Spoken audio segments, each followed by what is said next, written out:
శ్రీమాత్రే నమ. జయ గురు దత్తాత్రేయ నమ.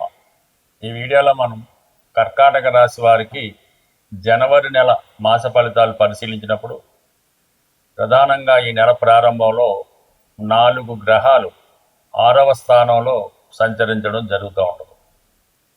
సాధారణంగా గోచార ఫలితాలు పరిశీలిస్తున్నప్పుడు ఏదైనా ఒక గ్రహం 6, 8, 12 స్థానాల్లోకి వచ్చినప్పుడు కంప్లీట్గా దాని యొక్క దుష్ఫలితాలు జాతకుడు అనుభవించవలసి ఉంటుంది. అయితే ఇప్పుడు ప్రధానంగా 6వ స్థానం అన్నది మీకు శత్రు, రోగ, రుణాల వల్ల ఇబ్బందులు కలగజేయడం జరుగుతూ ఉంటుంది. అయితే మనకి అనుకూలమైన గ్రహాలు 6వ స్థానంలోకి వచ్చినప్పుడు ఇవన్నీ మనకి అనుకూలంగా, మనకి ఫేవర్గా కూడా మార్చుకోవచ్చు. ఏదైనా ఒక భావం నుంచి చెడు ఫలితాలు, మంచి ఫలితాలు వస్తూ ఉంటాయి. ఉదాహరణకి అష్టమ స్థానం మనకి ఆకస్మిక ప్రమాదాలు, అవమానాలు ఇవ్వడం జరుగుతూ ఉంటుంది. అలాగే మంచి ఆయుష్ కూడా అష్టమ స్థానం నుంచి వస్తుంది. ఆకస్మిక ధనలాభం, ఐశ్వర్యం, అలాగే ఏదన్నా పరిశోధన ద్వారా తెలుసుకునే విషయాలు అష్టమ స్థానం నుంచి రావడం జరుగుతూ ఉంటుంది.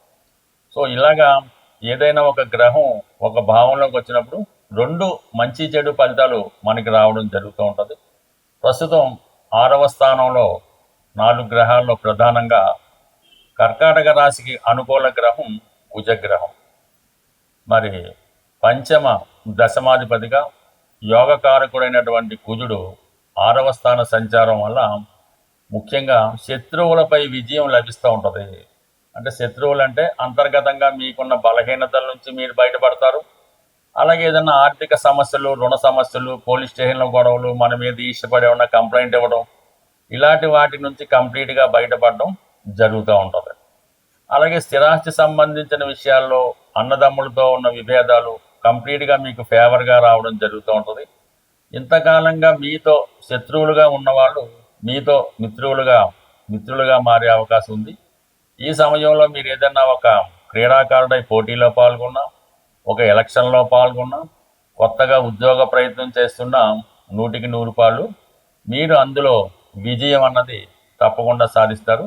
దీర్ఘకాలంగా వేధిస్తున్నటువంటి కొన్ని రుణాల నుంచి కూడా మీరు బయటపడడం జరుగుతూ ఉంటుంది. అంటే 6లో ఉన్నటువంటి కుజుడు 12ని చూడటం వల్ల ఏముందంటే ఆటోమేటిక్గా మనకి కొత్తగా కొంత అప్పు చేసి పాత అప్పులు తీర్చివేయడం జరుగుతూ ఉంటుంది. లేదంటే మనకి ఏదన్నా ఒక స్థిరాస్తి అమ్మడం వల్ల, పాత బాకీ వసూలవడం వల్ల మీరు మీ యొక్క దీర్ఘకాలిక బాకీలు ఏమైనా తీర్చడం కానీ, కొన్ని బాధ్యతలు అంటే ఎవరికైనా పెళ్లి చేయడం కానీ, వాళ్ళకి ఏమైనా జీవనోపాధి కల్పించడం కానీ, ఈ విధంగా బాధ్యతల నుంచి బయటపడడం జరుగుతూ ఉంటుంది.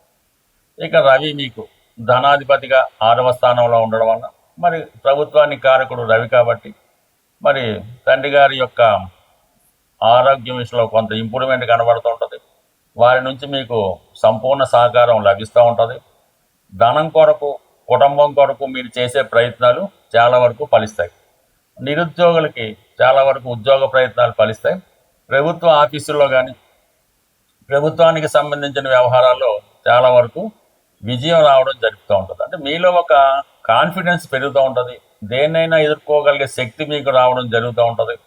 మీ యొక్క స్టామినా చూసి మీకే ఆశ్చర్యం కలుగుతూ ఉంటుంది. ఎందుకంటే అక్కడ ఈ 6వ స్థానంలో రవి ప్లస్ కుజ ఈ 2 గ్రహాలు కలిసినప్పుడు ఏమవుతుందంటే మీలో ఒక ఎదురంటే డామినేటెడ్ నేచర్ ప్రారంభమవుతుంది. దానివల్ల ఆటోమేటిక్గా ఎవరి సహకారం లేకుండానే మీ సమస్యను మీరు పరిష్కరించుకునే ప్రయత్నం జరుగుతూ ఉంటుంది. ఇక శుక్రుడు రవితో కలిసి ప్రయాణం చేస్తూ అతి దగ్గరగా ప్రయాణించి కంబస్ట్ అవడం వల్ల ఆర్థిక పరంగా చాలా ఇబ్బందుల్ని ఎదుర్కోవడం జరుగుతూ ఉంటుంది. వృత్తిలో అధికమైన ఒత్తిడి ఎదురవుతూ ఉంటుంది.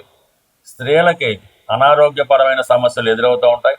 ముఖ్యంగా స్త్రీలతో కానీ, అధికారంలో ఉన్నటువంటి స్త్రీలతో కానీ, మీ యొక్క అత్తవారి బంధువులతో కానీ తీవ్రమైనటువంటి విభేదాలు, విరోధాలు వచ్చే అవకాశం ఉంది.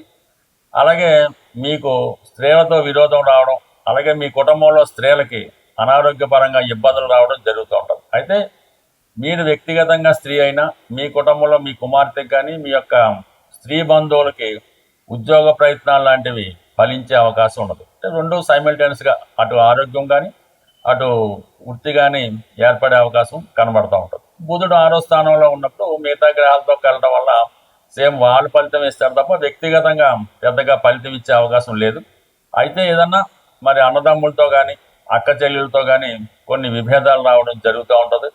అలాగే ఎప్పుడో జరిగిపోయినటువంటి విషయాల్లో ఏ చెక్ రిటర్న్ లాంటిదో ఏదైనా ప్రామిసరీ లాంటిదో ఏదో ఫేక్ది మీ మీద కేసు వేయటమో మిమ్మల్ని బెదిరించడం లాంటివి జరుగుతుంటాయి. కాబట్టి కామన్గా కొన్ని ఇలాంటివి ఫేక్ డాక్యుమెంట్ల వల్ల ఇబ్బందులు కలుగుతూ ఉంటాయి అన్నమాట. సో ఇవన్నీ పక్కన పెడితే ప్రధానంగా మీకు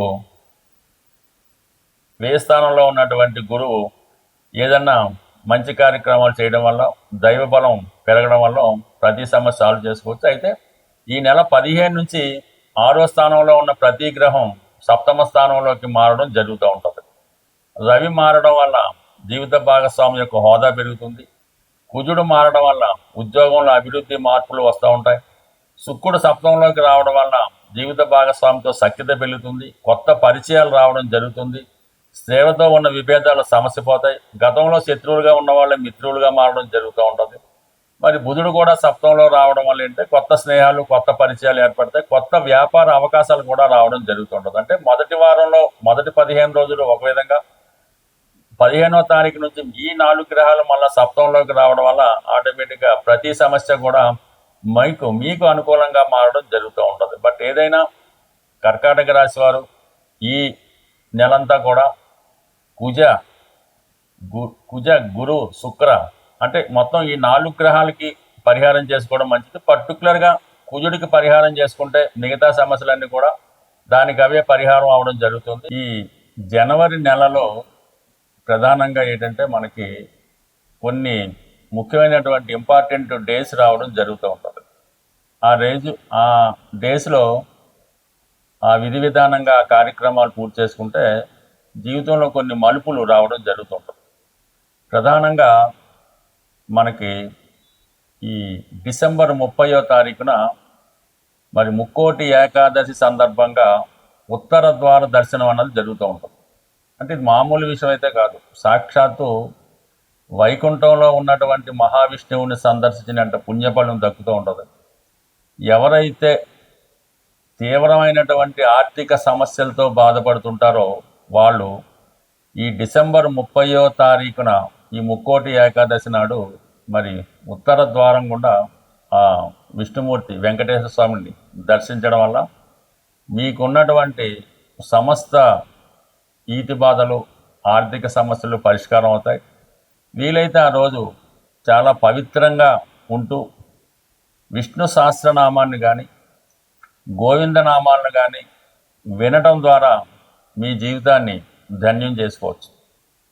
అలాగే జనవరి 31 అంటే ఇది డిసెంబర్ 30, జనవరి 31న శని త్రయోదశి రాబోతుంది. ఆ రోజు విధి విధానంగా శని భగవానుడికి తైలాభిషేకం జరిపించుకోవడం, ఎక్కువగా శివాలయంలో ఉన్నటువంటి శని భగవానుడికి తైలాభిషేకం చేసుకుంటే ఎక్కువ ఫలితం మీరు పొందుతారు. అదే రోజు అదే దేవాలయంలో ఉన్నటువంటి శివుడికి కూడా మరి అభిషేకం చేయించుకోవడం వల్ల కంప్లీట్గా ఆ శుభ ఫలితాలు మీరు పొందడం జరుగుతూ ఉంటుంది. మరీ ముఖ్యంగా జనవరి 25వ తారీఖున రథసప్తమి రాబోతుంది. ఆ రోజు మీకు ఉన్న ఆచారం ప్రకారం మీ గ్రామ ఆచార ప్రకారం సూర్యదేవుణ్ణి మరి పాయసం తయారు చేసి నైవేద్యంగా పెట్టి పూజించడం వల్ల అనారోగ్య సమస్యలతో ఎవరైతే ఇబ్బంది పడుతున్నారో వాళ్ళు ఈ అనారోగ్య సమస్యల నుంచి బయటపడి సంపూర్ణ ఆరోగ్యవంతులు అవ్వడం జరుగుతూ ఉంటుంది. అలాగే ఇంకొక పూర్వకాలం ఆచరిస్తున్నటువంటి గొప్ప రెమెడీ ఏంటంటే ఈ సంక్రాంతి అయిపోయిన తర్వాత జనవరి 17వ తారీఖున ముక్కనుమ అని వస్తూ ఉంటుంది. ఆ ముక్కనుమ రోజు ఎవరు ఇల్లు కదలకుండా ఊళ్ళకి వెళ్లకుండా ఇంట్లోనే ఉంటారు. అంటే పూర్వకాలంలో ఎక్కువగా చేస్తూ ఉంటారు. ఆ రోజు ఈ బొమ్మల కొలువు అంటే మీ దగ్గర ఉన్నటువంటి బొమ్మలతో ఒక అలంకారంగా స్టాండ్ లాగా ఈ బొమ్మల కొలువు అన్నది ఏర్పాటు చేయడం జరుగుతూ ఉంటుంది. అందులో రాధాకృష్ణులు శివపార్వతులు అనేక రకాల బొమ్మల్ని ప్రదర్శిస్తూ ఉండేవారు.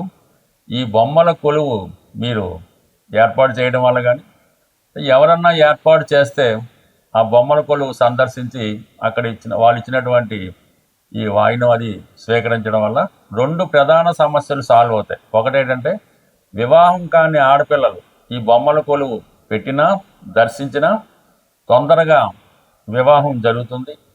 అలాగే ఎవరైతే సంతానం లేక ఇబ్బంది పడుతున్నారో వాళ్ళకి సంతాన భాగ్యం కూడా కలిగే అవకాశం ఉంటుంది. కాబట్టి వీలైతే మీ గ్రామంలో మీ పట్టణంలో ఒక్కసారి ఈ బొమ్మల కొలువుని సందర్శించి వాళ్ళు ఇచ్చినటువంటి ఆతిథ్యాన్ని కూడా స్వీకరించడం వల్ల కొన్ని అంటే ఇవి పురాతనంగా వస్తున్నటువంటి ఆచారాలు కాలగమనంలో కలిసిపోవడం జరుగుతూ ఉంటుంది. కాబట్టి ఈ చిన్న చిన్న పరిహారాలు పాటిస్తూ ప్రధానంగా ఈ జనవరి 15 నుంచే ఉత్తరాయణ పుణ్యకాలం స్టార్ట్ అవుతుంది. కాబట్టి ఈ సమయంలో మీరు ఏదైనా ఒక దీక్ష తీసుకొని ఒక సంకల్పం చేసుకొని ఒక భగవంతుడిని ఎక్కువగా ఆరాధించడం వల్ల నమ్మడం వల్ల ఆ ఫలితం కూడా మీకు ఎక్కువగా వచ్చే అవకాశం ఉంది.